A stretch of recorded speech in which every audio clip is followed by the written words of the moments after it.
J'ai menti à ma copine pour la tromper et j'ai fini suspect du meurtre de mon meilleur pote. C'était un vendredi soir. Ma copine voulait qu'on passe la soirée ensemble, mais j'avais déjà prévu autre chose. Alors, je lui ai sorti le mensonge classique. « Bébé, je dors chez Lucas ce soir. » Lucas, c'était mon alibi parfait. C'était mon meilleur pote depuis des années. Même lui, il savait que j'utilisais son nom. Il était habitué. Donc je vais capter la meuf, je coupe mon thé pour pas être dérangé, et je passe la nuit là, sans me douter une seule seconde de ce qui allait se passer. Le lendemain matin, je rallume mon téléphone. 52 appels manqués. Mon cœur s'arrête. Je me dis, ma copine a cramé, c'est sûr. Mais non, il y avait des messages chelous. Des trucs du genre « Je suis tellement désolé pour toi » ou « Courage, frérot, on est là pour toi. Je comprends rien. » Je me dis que c'est sûrement un malentendu, un bug de la matrice. Puis je vois le message de ma copine. « Dis-moi que c'est pas vrai pour Lucas. » « Lucas?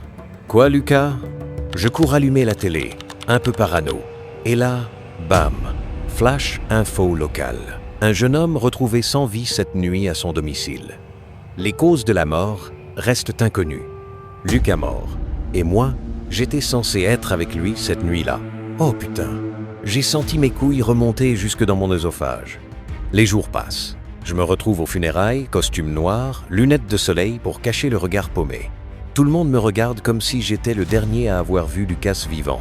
La sœur de Lucas me chope, les larmes aux yeux. C'était quoi ces derniers mots? Comment lui dire que j'étais même pas là? J'ai bafouillé une connerie du genre. Il m'a dit qu'il était heureux de nous avoir. J'aurais pu sortir une citation de Paulo Coelho que ça aurait eu le même effet. Et puis le pire est arrivé. Non, je rigole. Enfin, pas cette fois. La police m'a contacté.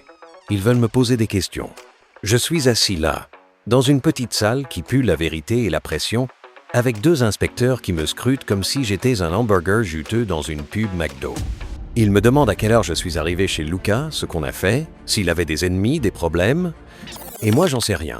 J'étais même pas là, bordel. Chaque réponse est un saut à l'élastique sans élastique. Et là, le coup de grâce.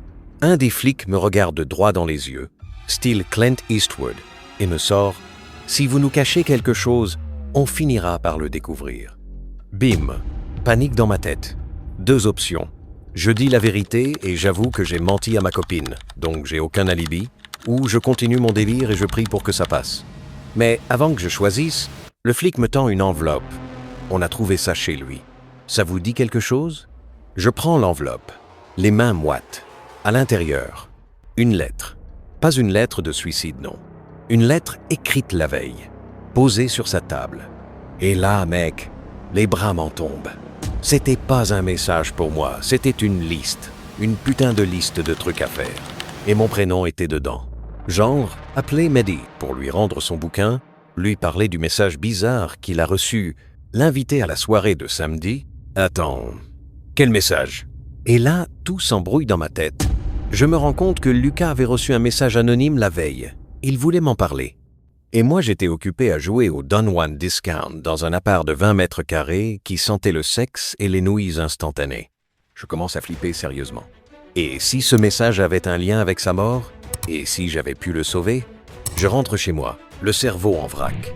J'allume mon PC. Je fouille nos anciennes conversations.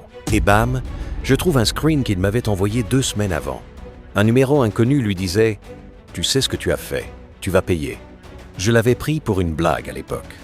Erreur fatale, je décide de mener ma propre enquête. Ouais, je sais, ça fait un peu Scooby-Doo, mais j'ai rien à perdre. Je retourne dans son immeuble, je discute avec le gardien. Il me dit qu'il a vu quelqu'un entrer la nuit du drame. Pas moi, un autre gars. Description vague. Un type avec une casquette. Super utile. Mais il me dit aussi que Lucas avait eu une dispute au téléphone la veille. Une engueulade bien salée. Je cherche dans ses relevés et je tombe sur un numéro qui revient souvent. Je l'appelle. Une fille décroche. Elle s'appelle Zoé. Elle m'explique qu'elle sortait avec Lucas en secret.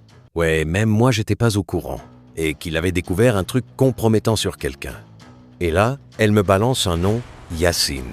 Notre pote d'enfance. Le mec qu'on avait tous perdu de vue depuis qu'il s'était fait virer du taf pour vol. Il bossait dans la même boîte où Lucas faisait un stage. Lucas avait découvert que Yacine piratait des comptes internes, des trucs bien sales. Il voulait le dénoncer. Et Yacine, disparu depuis 3 jours. Injoignable, invisible. Je donne l'info aux flics. Ils trouvent Yacine, planqué chez une tante à Bordeaux. Ils l'arrêtent. Il avoue. Il a paniqué. Il est venu voir Lucas pour l'intimider. Ça a dégénéré. Lucas est tombé. Sa tête a heurté le coin d'une table. Mort sur le coup. Yacine a pris peur. Il l'a laissé là. Il a effacé les messages, nettoyé, puis s'est barré.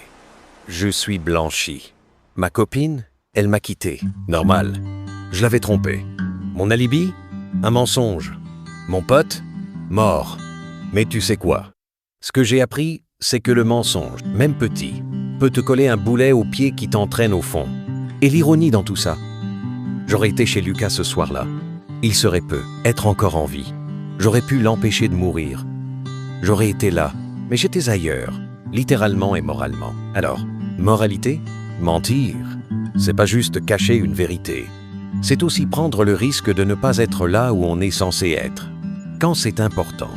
Quand ça compte. Et parfois, t'as pas de deuxième chance.